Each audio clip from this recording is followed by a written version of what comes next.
C'est sûr que prospérer, c'est large. Amen. Prospérer selon le Seigneur, c'est encore plus large. Mais il y a des choses que Dieu fait et dit, et la première chose qu'il nous demande, c'est de mettre de l'ordre. Amen. De l'ordre, parce que Dieu ne bénit pas dans le désordre. Amen. Vraiment de faire l'état des lieux, le point sur vos entrées et vos sorties. Très important de savoir qu'est-ce qui entre au niveau des revenus et qu'est-ce qui sort au niveau des dépenses. C'est là souvent le problème qui se pose à la base. Beaucoup de personnes ont des rentrées, des revenus, mais ne calculent pas les coûts. Et là, on se dit, mais je n'y arrive pas. Qu'est-ce qui s'est passé? On n'arrive pas à mettre le doigt sur la dépense en particulier. C'est parce qu'il y a une dépense en particulier. Elles sont nombreuses, les micro-nuisances. Elles arrivent ensemble, elles font un bloc. Seules, elles sont insignifiantes. Mises ensemble, elles font un bloc et un gros trou là, dans le budget. Voilà. Tu me parles, c'est toi qui as commencé, hein, c'est pas moi là. Bon, dîme, offrande. Là, on a un projet baptiste. Comment je vais m'en sortir? Mais avec ce que je gagne, mon frère, quand je regarde tout ce que tu me dis là, les micro-nuisances, et les budgets, et les sorties, et je ne sais pas trop encore, mais maintenant, on vient encore rajouter les projets.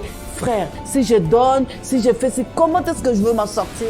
Je prends Luc 14, 28 qui nous dit clairement, l'homme doit calculer, il veut bâtir une tour, mais il s'assoit pour calculer les coûts. Je vais aller à Québec, je m'assois. Est-ce que je peux aller à Québec maintenant, ou dans 3 mois, ou l'année prochaine? Qu'est-ce qui m'oblige à aller à Québec maintenant? Rien.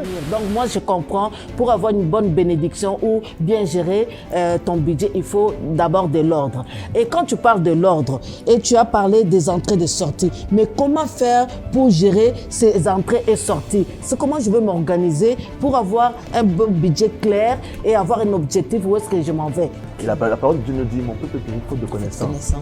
C'est pas seulement de prier, de lancer en langue. Qu'est-ce que le système dit? Ça marche comment? Comment ça fonctionne? Parce que si le système, c'est comme on te donne, mais après là, il faut que tu... Il faut rembourser. Il faut rembourser. Et bien, il faut savoir comment tu gères ça. Ce qu'on te donne, il faut savoir comment est-ce que j'en ai besoin? Est-ce que je prends tout? Donc, la pente se remonte. Il faut s'informer. Il faut consulter. Comme un médecin, comme un avocat. Il faut consulter. C'est pas de dire je prie dans ma chambre, je prie. Ok, je te dis, ok, lève-toi et bouge. Même dimanche, quand ce prophète nous disait, confesse et profession de foi. Et là, tu confesses, tu ne bouges pas. Tu n'appelles personne, tu ne vas pas consulter sur le site internet, tu ne lis rien du tout sur le sujet, mais tu veux sortir de là comment? Et il n'y a pas de solution à Bakadabra. Oubliez ça. Tout de suite, ça reprend de l'ordre.